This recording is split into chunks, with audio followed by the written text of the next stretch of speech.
Hello everybody and welcome back. So I asked everybody on Instagram which kind of tutorial or process video they would like to see, and the overwhelming response was for this fabric wrap style cover.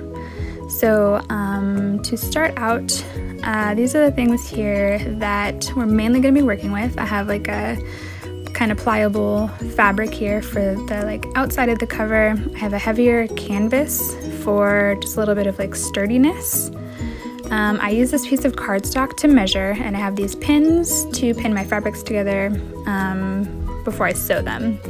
So I'm pretty unofficial here. I just am taking this piece of cardstock. It's just normal printer size paper, 8.5 by 11, and I'm just sort of cutting, using it as like a template.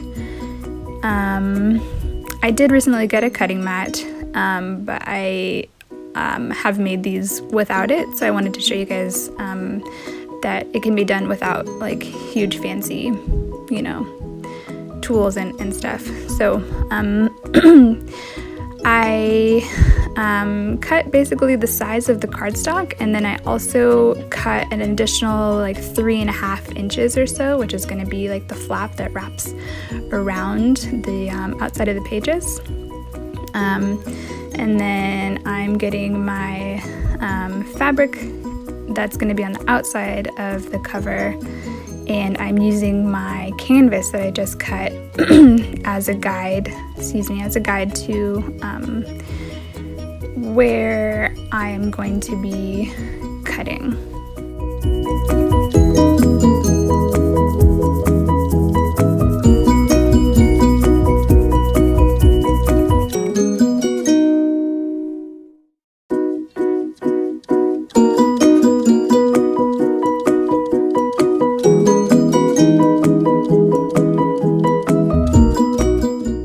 So now I have my two pieces, and I'm just trying to figure out which side of that pattern fabric is the outside.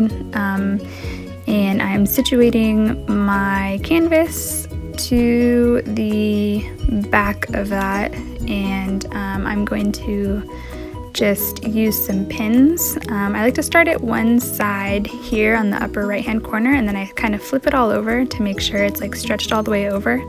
And I kind of just do opposite sides until my corners are all pinned, and then I just fill in the middle, and I don't know if that actually makes a difference. I like to think that it does, and so pin however you want. And I am going to be taking this to the sewing machine. If you don't have one but you know how to hand stitch, I'm sure you could just do a blanket stitch all around the side.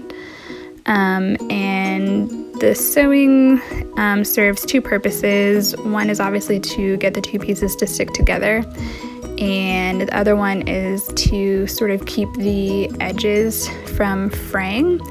So another option is if you had like a fabric tack, a fabric glue, you could glue these two pieces together also. I really like the detail that the stitching gives around the edges. So here we are at my sewing machine, and I sew pretty close to the edge, maybe I don't know, I don't really measure, I just kind of eyeball it, but it's within 1/4 of an inch to the edge. So I just want to make sure that I'm not going to have a ton of fraying once the sewing's all done. And there's going to be a little bit of fraying, but yeah, we'll deal with that when we get to it.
Here are my two pieces all sewn together, and I am just gonna go ahead with my little fabric scissors, and I'm trimming off any excess that's peeking out from the other side of the canvas. And so this will take care of some of that fraying and give us a neat and clean look.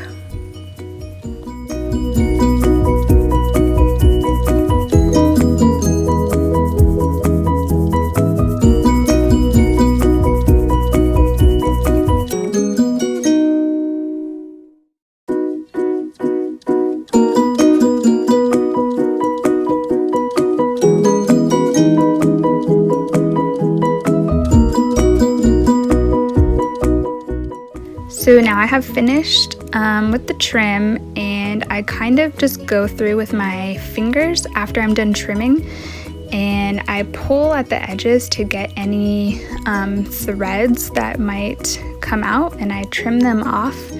And I think once you get the journal, the customer receives it, there probably still will be a little bit of fraying, but I want to just minimize that by pulling things loose first and trimming them, so that way my customers aren't dealing with like a bunch of threads after they purchase a journal. So that step isn't completely necessary. I just like to do it.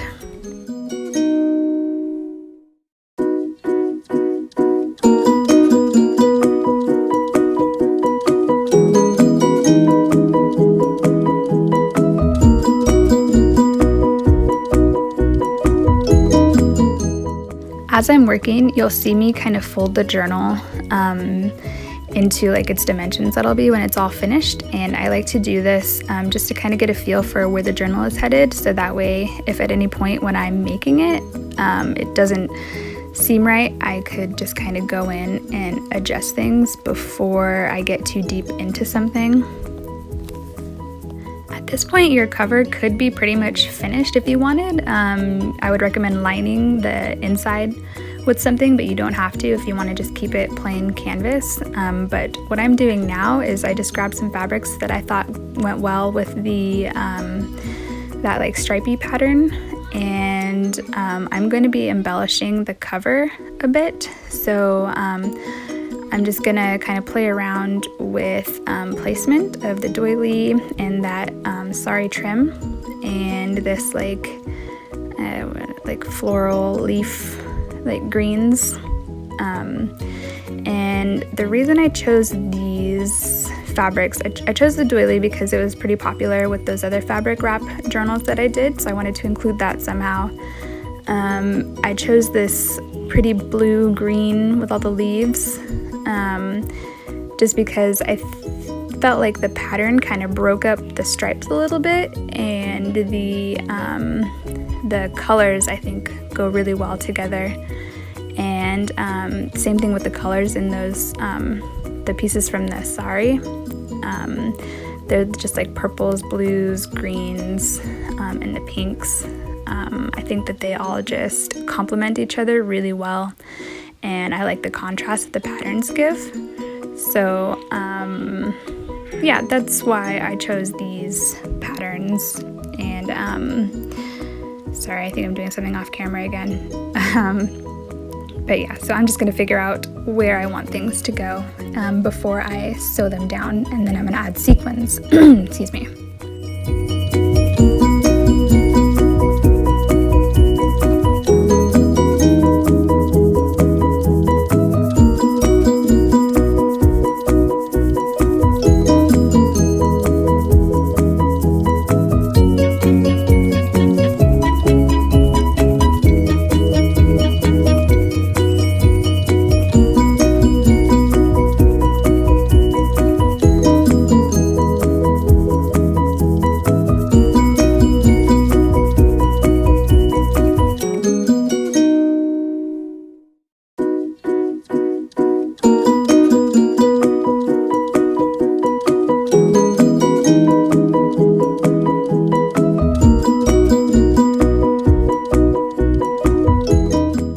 So I've got everything figured out in my head the way that I want it, and I'm not going to take you to the sewing machine this time, but yes, now I am back here with the finished product. Well, the not quite finished product yet, but I'm going to be adding in the sequins, and yes, so here are all the sequins that I'm going to be choosing from. It's a nice medley of color, and so at first I tried to do this with some embroidery thread. Don't try to sew sequins with embroidery thread. It does not work. It is not a good idea. I ended up going back to just regular sewing thread. So what you're going to do is at the very end of the thread, you are going to tie a knot, and then another knot, and then another knot, and maybe for good measure just do one more knot, all on top of one another. And this is going to keep your thread kind of secure on the underside of the cover. So yes, here I am sewing all my lovely little knots, and I'm going to thread my needle, and see, here is my knot. It's nice and thick, and it's not going to come through the fabric. It's just going to stay pretty much exactly where I want it. So I'm only going to show you sewing 2 sequins, and when you get the sequin, excuse me, I'm so sorry, you want to go from the underside, so you get this little cup like sticking out like a bird bath. The edges kind of go up, and yes, so this is one method of sewing the sequin. You get the sequin, you get your little seed bead, you go, just watch, I'm sorry, I can't really explain it right now, it's early in the morning, and I'm like only on my 2nd cup of coffee, which is obviously not enough. So here we come back through what's that called? The fabric. You're gonna scoop up your sequin, going in through the back to make a little cup, and then you get your seed bead inside of that, and slide them down the thread. You're gonna skip your seed bead and go back through the hole in the sequin. Oh, I'm getting better at explaining this. Now I feel bad that I only did 2. I only recorded 2, and yeah, the rest are just magically going to be on there. So maybe you could rewind that if you want to, or there's like a billion tutorials on sewing sequins, so you can go watch one of those videos, and I'm sure somebody's explaining it a lot better than I am. So yes, someday I'll get better at tutorials, I swear.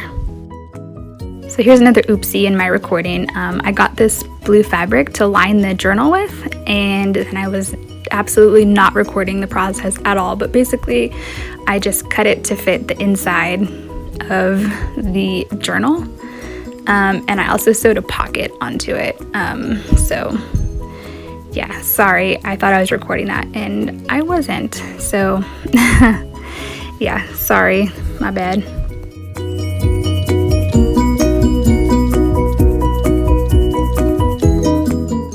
Here I am just trimming off the overhang of that pocket, and this is where the the process video just starts to kind of unravel, because I wanted to use my fabric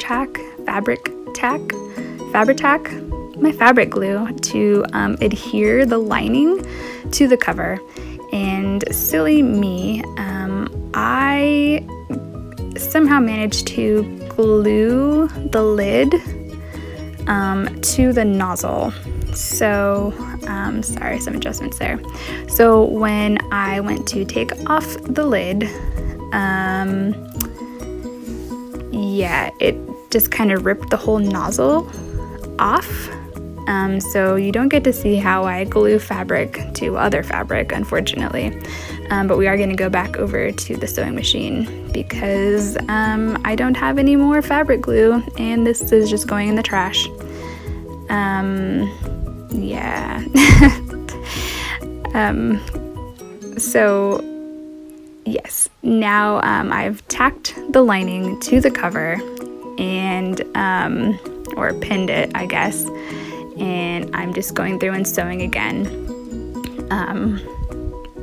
because, I mean, it looks nice. I think it looks a lot nicer being sewn. I really like I said earlier, I like the detail that the stitching gives. But sometimes it's nice just to not sew something. So yes, yes, I like sewing, don't get me wrong, sewing is good. I just didn't want to have to do it. This tutorial is just getting better and better.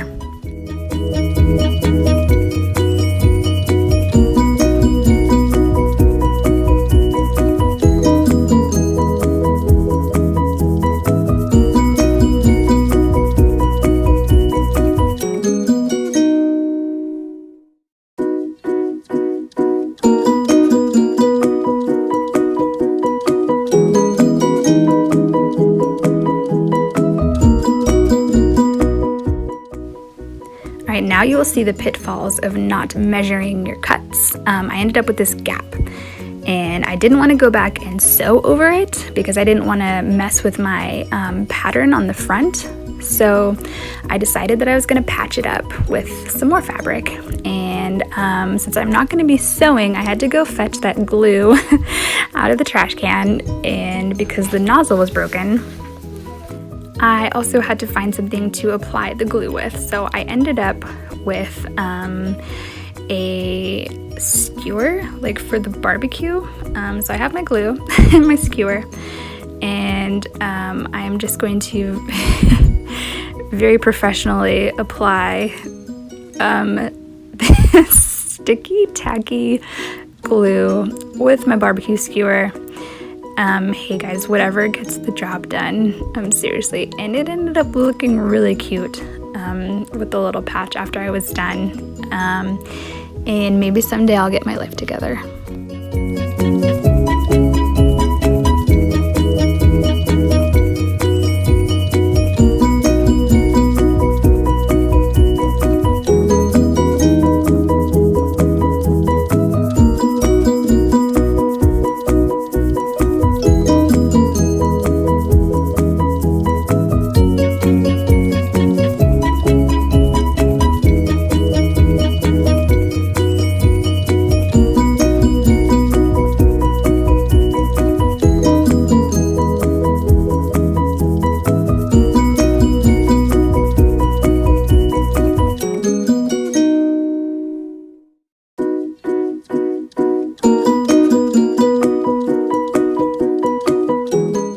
And here is my patchy cover, and next we are going to do the fun part of picking out the pages. I have a box over there that you cannot see that I'm going through some pre-folded papers that I pulled from other journals, and I'm just kind of going through and picking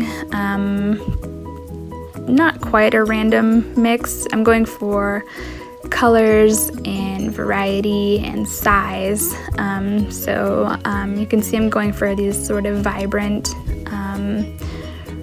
like rich, colorful, except for that page, because I want a mix of, I really like the sort of like colorful tones mixed with like the softer tones of vintage. I think that the two of them together work really well. So that's why I have a mix of bright patterns and a few like coffee dyed papers and that Tim Holtz vintage scrapbooking page. So these are the papers that I ended up with. And I don't remember my measurements offhand right now, and I think that, what was that? Maybe 9 by 6 something? Probably, that sounds about right, 9 by 6, I don't know. So yeah, I'm just gonna cut down my papers to fit in the book, and then I'm going to arrange them in order that I find to be pleasant. And then we will, geez, I really stumbled through a lot in this tutorial. I swear, I'm not usually this like disorganized. When I'm making stuff on a day-to-day basis, it's like the second I get on camera, I don't know, everything just seems to go wrong. But as of right now, yes, we are just happily cutting down papers. Everything is dandy. I think at this point in the video, the electric company might have just gotten here though, and so I was just kind of like, yeah, just gonna cut down papers and then do the rest, later. So yeah, now let's arrange our pages. Yeah, let's just do that.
Okay, so here all my pages are arranged the way I want them, and I'm going to stitch them into the cover using a 5-hole pamphlet stitch. And again, while I was recording, this part got kind of jacked, and so you will see that I already have the 5 holes poked in my page.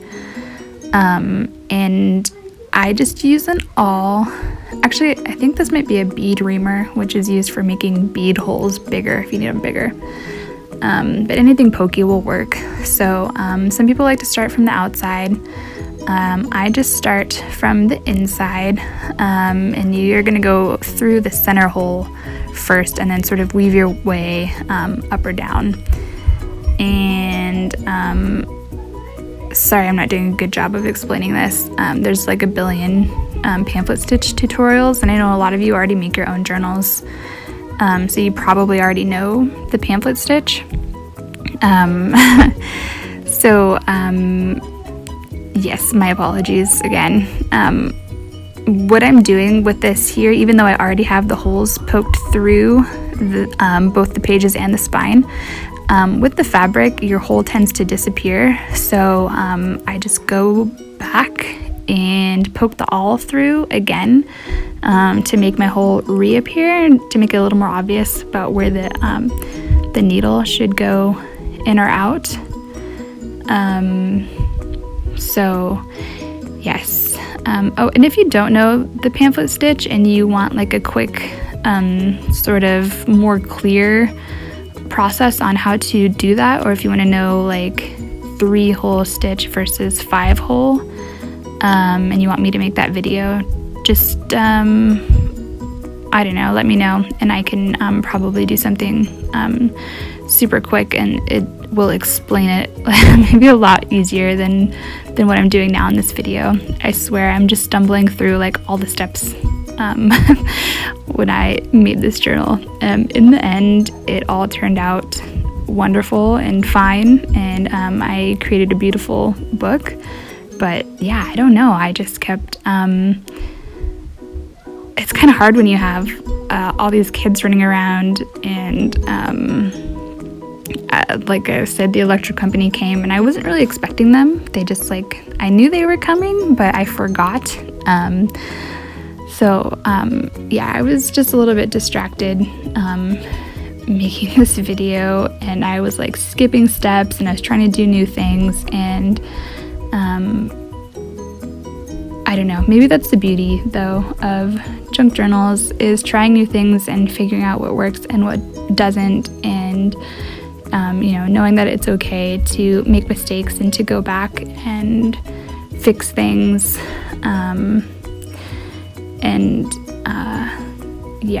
So you can see me kind of struggling now to get the needle through the pages, and I have to sort of like go through one by one with the pages. I definitely did not make this look easy, because it's not always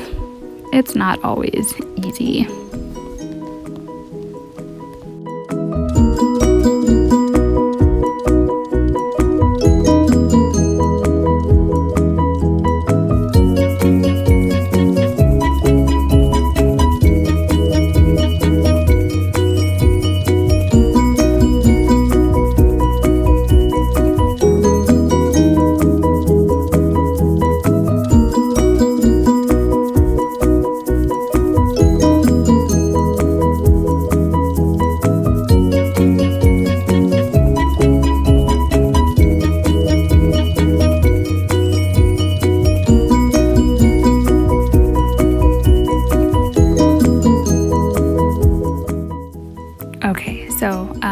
all that done. Yay, I did it. Success. So I just knot the threads to keep everything in place, and I usually like to let the threads hang down a bit. And I see now, unfortunately, that I think the tops of my pages are a little too close to the top of the journal that I would like. So I think before I list this journal, I'm definitely going to go back and just trim maybe 1/4 of an inch or less off the tops of all those pages, just to kind of make it look more centered in the cover. But overall, I think that whole, it turned out fine. So I have my crocodile and a little metal thingy. I don't remember what are those called? Eyelet, a little eyelet. I have a gray one. So I am just going to punch a hole over here on the wraparound flappy part, and I got my eyelet, and just gonna situate that and crunch it into place so that I can take my sari silk ribbon and sort of use that as the closure on this journal. So here you can see that the smooth edge of the eyelet is on the outside, so that way when I crunch it down with my crocodile, the neat part of the eyelet is on the outside.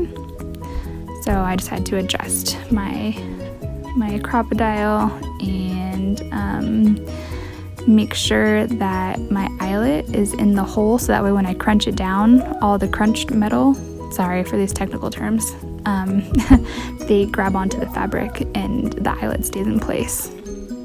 So I'm feeding my sari ribbon just through the hole of the eyelet, and I chose this pretty like rainbow color that also corresponded with the fabrics and everything, and I just want to make sure that it's gonna have enough length to wrap around, and it does. So yeah, I'm basically just gonna tie off the sari ribbon, and the journal is now complete.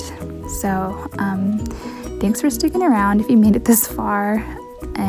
Thanks for watching. I hope that you guys got something out of this video. I'm sorry that I'm not a great teacher. Like I can do, but I just don't really have the words all the time to explain what I'm doing. And I'm basically a newbie at process videos and tutorials and YouTube in general.